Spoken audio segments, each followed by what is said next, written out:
Boom, boom, boom. Thunder reverberates through the stone walls. Yusai looks at the box, concerned for the writings within. He knows the castle can't hold forever against the cannons.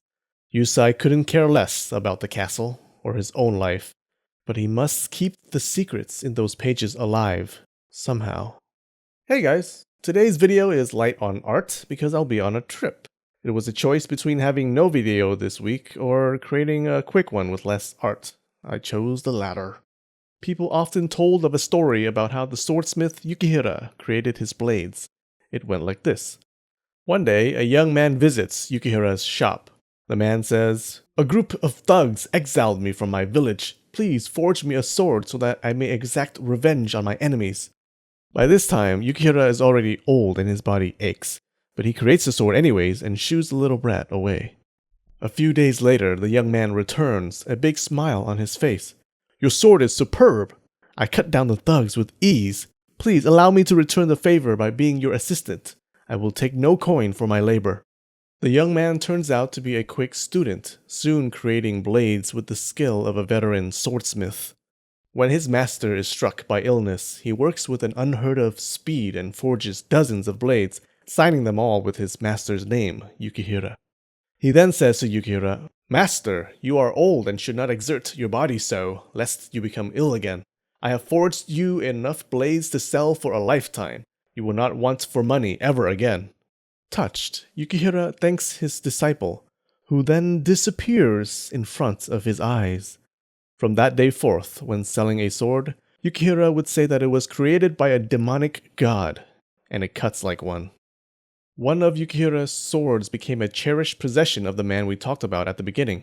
This sword would later be known as the Kokindenju no Tachi. The man was Hosokawa Fujitaka. He was a daimyo and a poet who went by the pen name of Yusai. He was the ideal cultured man, a master of martial arts, literature, the tea ceremony, poetry, someone your mom would love for you to bring home already. Shortly before the famous battle of Sekigahara, the military commander Ishida Mitsunari took 15,000 men and laid siege to Tanabe Castle. Yusai got stuck defending the castle for the Tokugawa with a fearsome force of 500 men. He was screwed is what I'm saying. But Yusai was honor-bound to protect the castle. His heart laid elsewhere, though. What he really wanted to protect were the documents in that box. He did not want them to fall into the wrong hands. What was so important? More important than his castle or even his life? Poetry. The documents recounted teachings and interpretations of poetry. Now you may be thinking Yusai needs to stop being a little bitch and defend his castle, but perhaps you'll change your mind after you hear about these documents. Back in the old days, the Japanese took their poetry seriously, no joke. In many ways, the way of the pen was on par with the way of the sword. People would get together and have long discussions on poems and interpretations and hidden meanings. We do a similar thing with TV shows today, just multiply the arguments by 100 and add T.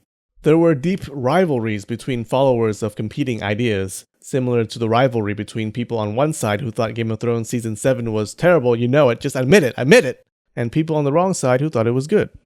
Different schools of poetry often kept their teachings secret, only passing them on to the worthy, so they ended up having these secret teachings passed down for generations, similar to how martial arts schools pass down secret techniques. Yusai was the recipient of one of these secrets, called the Kokindenju. There was a collection of poetry created in the Heian period called the Kokinshu. It was a big deal at the time because it marked a shift away from Chinese culture. Before, the Japanese poets wrote in Chinese. With the Kokinshu, they wrote in Japanese.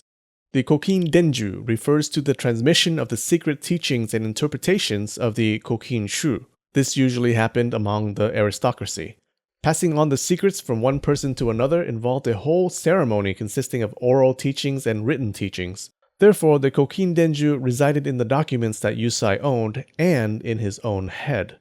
The documents were not the poems of the Kokinshu, but the interpretations of the poems. By Yusai's time, the Kokindenju had been passed down for 700 years, and the number of people who knew its secrets was down to one: himself. Yusai negotiated to hand over some of the documents he had to the emperor. So the emperor sent an envoy to the castle that included several notable poets. He passed down the Kokin Denju to one or more of these poets. It's not clear how many he taught, though. Yusai was a respected poet, and everyone urged him to surrender rather than die, but he refused. Upon hearing of his stubbornness and receiving the documents, the emperor issued an edict forcing Yusai to surrender. This time Yusai complied. He was actually relieved that his secrets were in good hands and gifted his beloved sword to one of the poets the emperor had sent, Karasumaru Mitsuhiro. The sword earned the name of Kokindenju no Tachi, or the Sword of the Kokindenju. It is considered a national treasure of Japan. It exists now in a museum in Tokyo.